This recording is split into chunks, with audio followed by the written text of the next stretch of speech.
Hello everyone, welcome back to my YouTube channel biology with Jagriti. तो आज हम sexual reproduction के बारे में पढ़ेंगे। देखिए, सेक्सुअल रिप्रोडक्शन कहने में जो हमारे माइंड में सबसे पहली चीज आती है वो होता है गैमेट्स का फ्यूजन। तो सेक्सुअल रिप्रोडक्शन में सबसे इम्पोर्टेंट क्या है आपका fusion of gametes.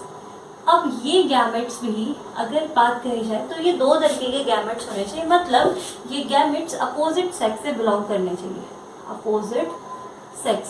Opposite sex कहने में क्या मतलब है कि अगर आपके पास एक मेल गैमेट है तो दूसरा गैमेट आपका क्या होगा, फीमेल गैमेट।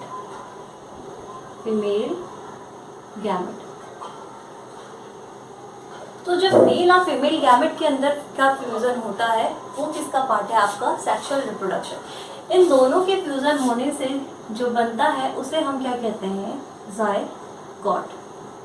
ओके, अब यहाँ समझिए कि हो ही सकता है कोई एक इंडिविजुअल ऑर्गेनिज्म है, कोई ऑर्गेनिज्म है, ठीक है, और वो क्या कर रहा है, वो दोनों ही मेल गैमेट भी और फीमेल गैमेट भी खुद ही बना रहा है। उसने मेल गैमेट भी खुद बनाया है और उसके अंदर फीमेल गैमेट का फॉर्मेशन भी हो रहा है।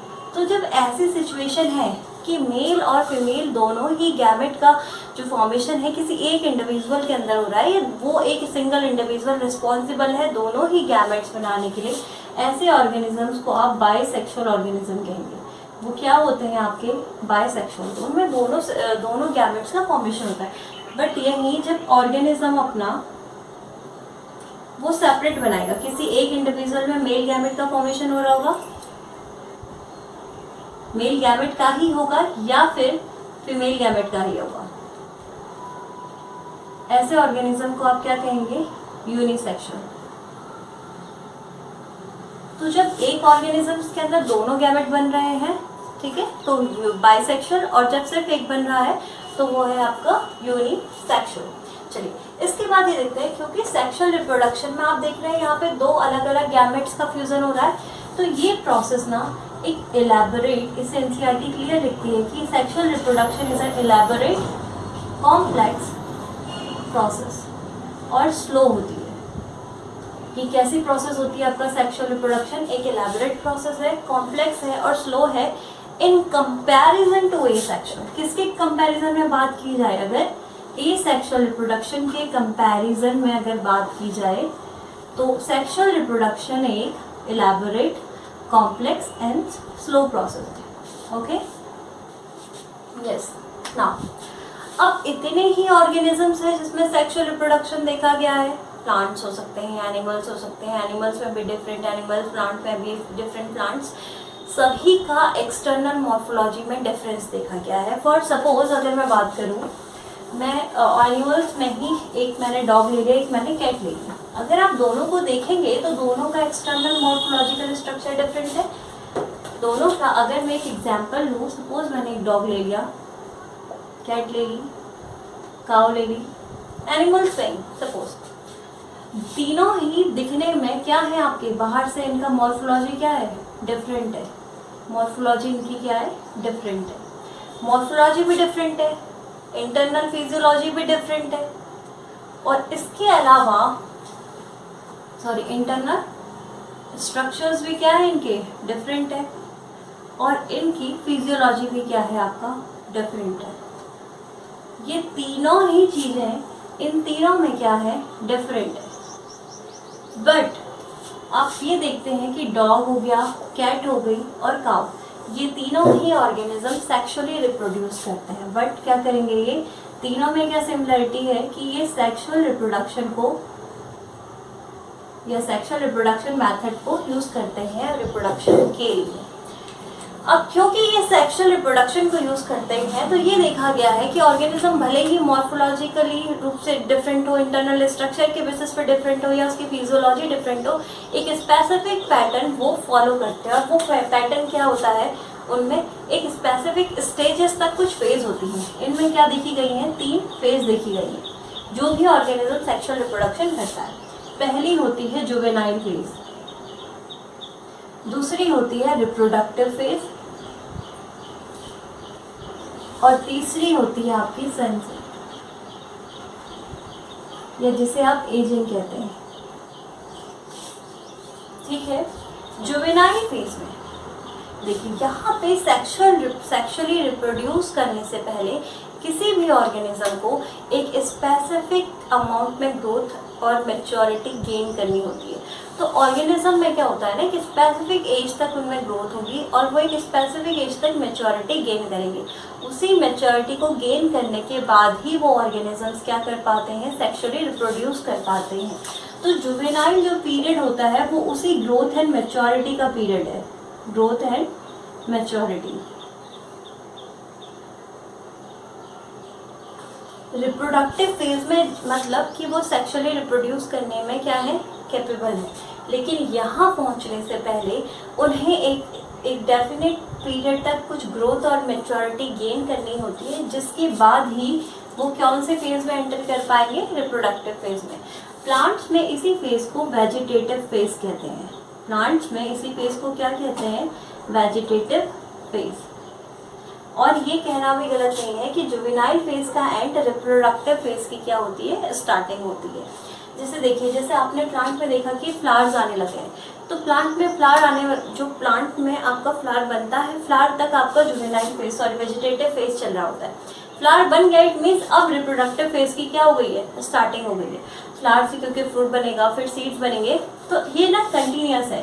ये क्या है आपका कंटिन्यूस, एक की कंटिन्यूटी दूसरे में, दूसरे की कंटिन्यूटी तीसरे में। सेंसेंस फेज में यहाँ पे क्या होने लग जाता है, आपकी मेटाबॉलिक एक्टिविटी सारी स्लो होने लग जाती है।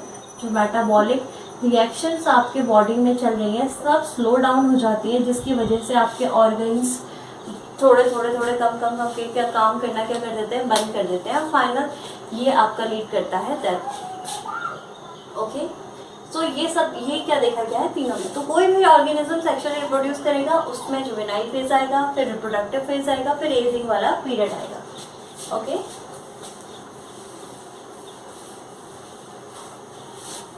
अब देखिए, अब अगर हम प्लांट्स की बात करें, अगर हम प्लांट्स में बात करें तो प्लांट्स में भी देखिए, मैंने कहा कि वेजिटेटिव फेज में क्या आता है, वेजिटेटिव फेज की अगर बात करें तो फ्लावरिंग वाली स्टेज आ जाती है। मतलब जहाँ से फ्लावर बनना शुरू हो गया, फ्लावर बनना वेजिटेटिव फेज का पार्ट है, और वहीं से रिप्रोडक्टिव फेज स्टार्ट हो जाती है।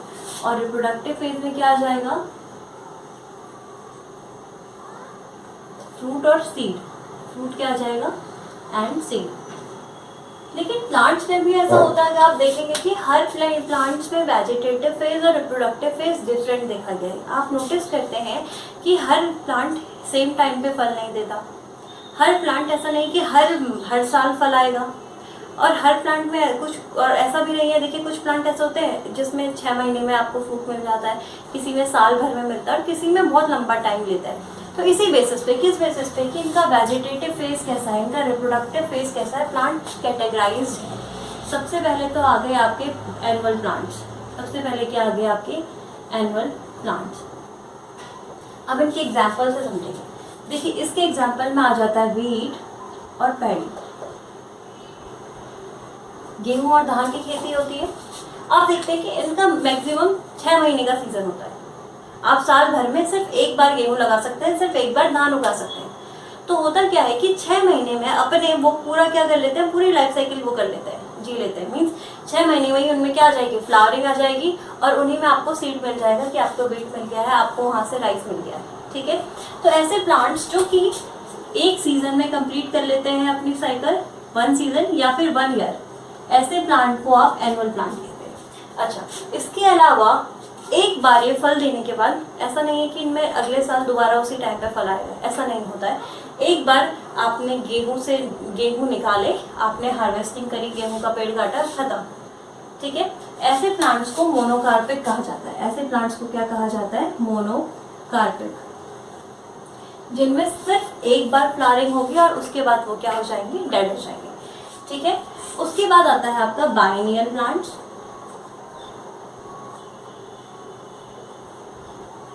बाइनियल मतलब, बाई मतलब 2, तो एनुअल में जैसे साल में एक बार हो रहा था, यहाँ पे बाइनियल में 2 साल में एक बार होता है। एनुअल में 1 साल में एक बार फ्लावरिंग हो रही है, फ्रूट्स आ रहे हैं, एक सीजन में आ रहा है। बाइनियल में 2 सालों में एक बार होता है, मतलब इसका 1 साल तो किस में जाता है, वेजिटेटिव फेज में चला जाता है, और अगला 1 साल इसका किस चीज का होता है, रिप्रोडक्टिव फेज का होता है।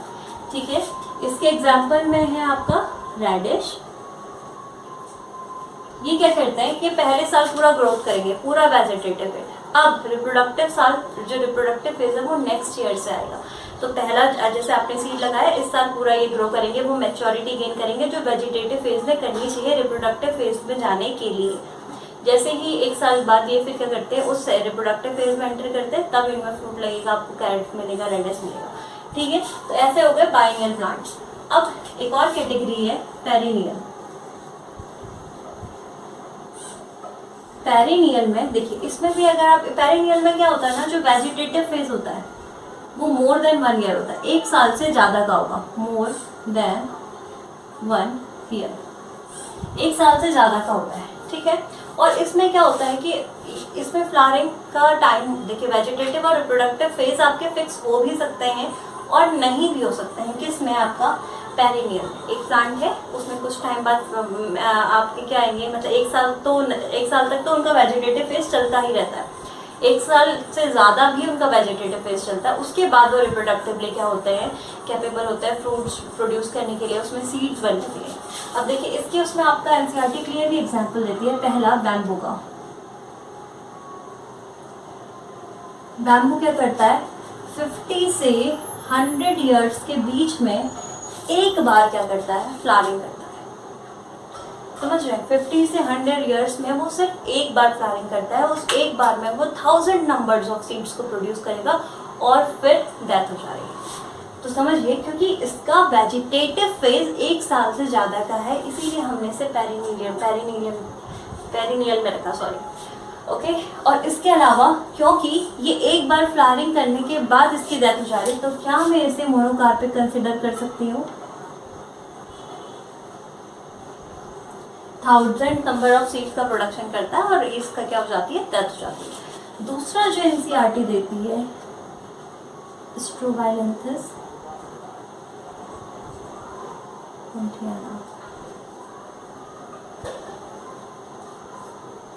नीलाकुरिंजी, इसे ये हर 12 साल में फ्लावरिंग करता है। ये हर कौन सी ईयर में फ्लावरिंग करता है, 12 साल में एक बार, 12 साल में एक बार इसमें फ्लावरिंग होगी। एनसीईआरटी में दिया गया है कि जो फ्लावरिंग हुई थी 2006 में सितंबर से अक्टूबर के बीच में हुई थी, तो हर 12 साल 2006 के बाद इसका फ्लावरिंग हुई होगी 2018 में। अब कब होगी आप हिसाब लगाएंगे तो 2030 में, लेकिन मंथ क्या रहता है, सितंबर से अक्टूबर का रहता है। अब आप अगेन देखिए कि इनमें क्या है, वेजिटेटिव फेज क्या है, 1 साल से ज्यादा का है, देन इनमें क्या हो रही है, आपकी फ्लावरिंग हो रही है। ठीक है, इसके अलावा आप देखिए मैंगो ट्री सेम रहता है, बट उसमें ना वेजिटेटिव फेज और रिप्रोडक्टिव फेज उसका फिक्स नहीं है। हो सकता है कि इस साल आपके आम आए, अगले साल ना आए, होता है ना, कभी कभी 1 साल एक बार छोड़कर सीजन होता है कि इस साल अच्छा फल आएगा, अगले साल नहीं आता है, उसके नेक्स्ट ईयर उसका अच्छा फल आता है। तो ये सभी किसके अंदर आ जाते हैं, आपके पेरिनियल प्लांट्स के अंदर आ जाते हैं। ओके, अब एनिमल्स की बात कर लेते हैं। एनिमल्स में भी कुछ ऐसी है, एनिमल्स में भी ब्रीडिंग के बेसिस पे कि कौन कंटिन्यूसली ब्रीड कर सकता है और कौन नहीं कर पाता, उसके बेसिस पे 2 तरीके के ब्रीडर्स हैं। एक तो है आपके, अगर एनिमल्स की बात करें, एनुअल ब्रीडर,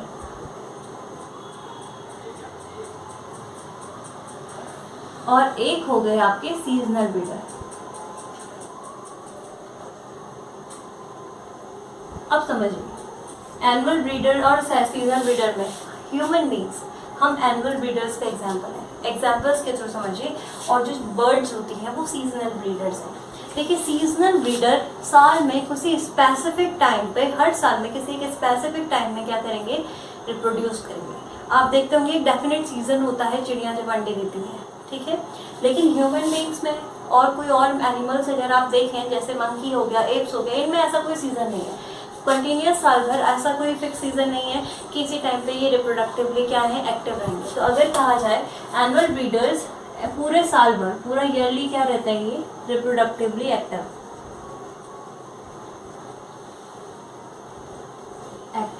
लेकिन यहाँ पे सीजनल ब्रीडर्स में ऐसा नहीं होता, इनका एक स्पेसिफिक सीजन है। स्पेसिफिक सीजन मतलब ये फेवरेबल कंडीशंस में ही क्या करते हैं, वो सीजन इनको फेवरेबल कंडीशन प्रोवाइड कराता है, उसी फेवरेबल कंडीशन में ये क्या होंगे, रिप्रोडक्टिवली एक्टिव होंगे।